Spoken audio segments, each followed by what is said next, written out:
Excited to share with you an opportunity to purchase a house that's absolutely changing the housing market. And it's purchasing a home in a way that it costs you no money down. You've probably seen or heard of these types of loans. I'm going to give you the complete details. These are no money down loans. This home can be purchased $290,000 for no money out of pocket, and you don't have a payment for 60 days. I'm going to show you the complete details and what you need to do to qualify to purchase a home just like this one. Now, these types of loans are USDA home loans, United States Department of Agriculture, which is run by HUD, Housing and Urban Development. And they follow similar guidelines to the Federal Housing Administration. You've heard of FHA loans. The difference is, to purchase one of these houses, you don't need any money out of pocket. You see, the seller can pay your closing cost, and once the seller pays your closing cost, it's literally no money out of pocket. However, I always suggest people get a home inspection on a property. By getting a home inspection, you're literally purchasing a house like this one for $400 out of pocket. That's it.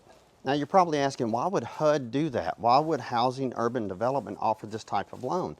And the reason being is to stimulate the economy and communities on the suburban outskirts areas. See, these USDA loans are for only homes within 30 plus miles outside of all major city limits. So if you're in Orlando or Phoenix or New Mexico, within 30 to 40 miles outside of that major city, that's where these homes are. There's no specific home other than just the sheer location of the homes themselves.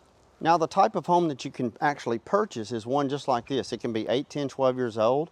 It can also be brand new construction as long as it meets the construction material criteria. So it can also be a double wide modular home. However, there are limitations on that. Not so much the price of the house, but on your income. So why would anybody consider a USDA loan? One, interest rates are lower.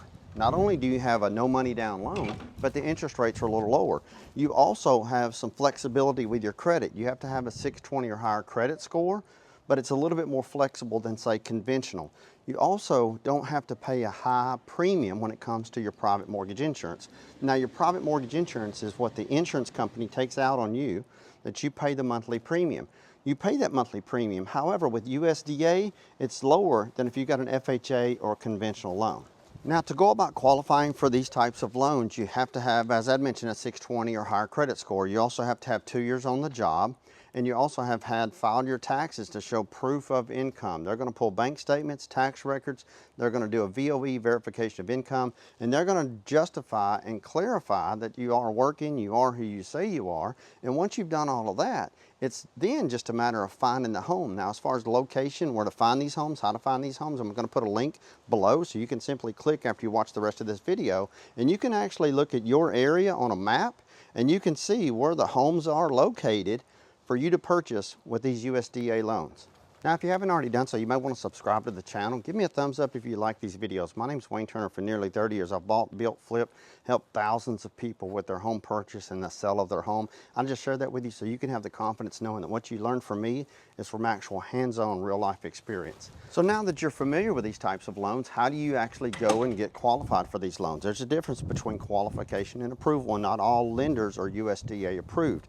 Qualification is when you're just talking with someone on the phone. Approval process is when they're verifying your income, they're looking at your bank statements, they're verifying your tax returns, and most importantly, your income, your job, and the consistency there. Once you've done that, they will give you an approval letter. Once you have an approval letter, it's as good as cash on hand, and you need to make sure you give that approval letter to your agent if you're working with a real estate agent. Now look, you don't have to have an agent. You can go straight to the homeowner, you can go straight to the person that's listing the property, but just understand that an agent's going to look out for your best interest and represent you. If you need someone, I've got agents all around the country with the company that we work with. We can absolutely place you with a top agent in your area. Also a loan, if you need help with the actual mortgage process, we can help you with that too. There's no cost, no obligation to use any of our services. However, if we can help you, simply go to contactwayne.com and we'll connect you with the right people. Now, once you're fully approved, it's just a matter of looking on that map, getting with an agent, and going out and looking at property. You have that approval letter, it's like cash. Once you find a home that you like, you simply make an offer on the property. Once you make that offer, you have to let the agent know, as well as your lender in that approval process, that, hey, it's a USDA loan that we want to get worked out. And by doing that, they know that the seller is going to have to pay for your closing cost. We get that 99% of the time. That's not a problem. The seller pays your closing cost, which allows you to purchase the home for no money out of pocket. Here's what you have to do though to make sure that you don't have a payment for 60 days. When you make the offer to purchase, you make sure you close at the end of the month. You see, if you close at the end of the month, for example, May 31st, when you close on May 31st, you don't have a mortgage payment for 2 months after you close on that home.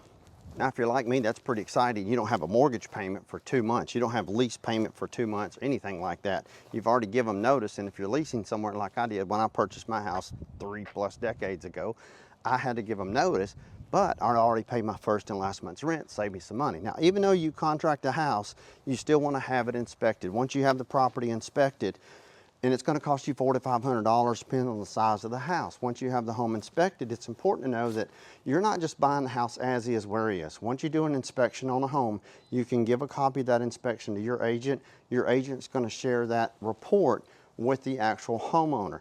What I always suggest to people is don't be terrified, don't be scared. There's going to be a lot of picky, little bitty things on there. You have to look at the things that are the most important, that are not working to their intended function. Leaky faucets, leaky roofs, cracked, busted window pipes, anything like that. And you can address that with the seller to say, hey, I still want to buy your house, but I need these items fixed. Now, once you have those items repaired and you close on the home, at that point, it's your home as is, where it is. But there's something else that you can do that will save you in kind of the stress level, and that's called a home warranty. You see, you can purchase a house and pay $500 and have a home warranty put on the home. Now, not only can you pay for the home warranty, but it's okay to ask the seller to pay for the home warranty. The home warranty pretty much covers everything in the home, such as appliances, central heat and air, and hot water heater, all the major expensive components. Now, there are a couple of myths with these USDA loans I want to debunk. A lot of people say, Wayne, it has to be farmland. I got to be a farmer, right? No, absolutely not. It can be on a 1/4 acre land, a 1/2 acre land, or 4 acre tract of land. These are loans for people to purchase homes just like you that are in less crowded areas. Some people say, well, Wayne, these take too long. I don't want to fool with it. I don't have time. If you've got 30 to 45 days, you can close on these homes in 30 to 45 days. That's all it takes. Some people say, Wayne, the house is too small. I don't want a small house. Has nothing to do with the size of the house or the price of the house. It has to do with your income. You see, they have a cap on your income. You can't make too much money. Typically, it's around $112,450, but that's going to vary. I'll put a link below so you can check your county and your state because it varies per county and per state. Some areas of some states are different than others. The fourth, and this is really important, it's not for first-time home buyers. A lot of people say, well, Wayne, isn't it for first-time home buyers? Do I just have to be a first-time home buyer? No, you can have owned a home before. However, you cannot currently own a home. But if you've never owned a home before, you can purchase a house just like this. Now, a lot of people say, well, Wayne, what about investment property? You have to understand, these are for people that want to purchase a home. They don't currently have a home. They could have had 1 or 2 or 3 houses before, but you don't currently own a home, and you're going to use this home as your personal residence. Those are the myths, and those are the ones that everybody needs to know. Now, something else that everyone needs to be aware of is they are starting March of 2025 removing any sort of medical debt off of credit reports. So if you've had any sort of delinquent debt, medical bill, that's pretty much been wiped off your credit report. If it's not already off, it will be. You need to pull your credit or share this video with anybody you know that has any sort of medical claims. Those medical claims are going to be taken off your credit report. When they're taken off your credit report, there's nothing you have to do. Just make sure that they've been taken off. Once they're off, your credit score is going to jump anywhere from 20 to 50 points by doing nothing. So I have a favor to ask. If you don't mind, give me a thumbs up. Let me know if you've liked this video. Subscribe to the channel. I promise you, you will learn something new on every video.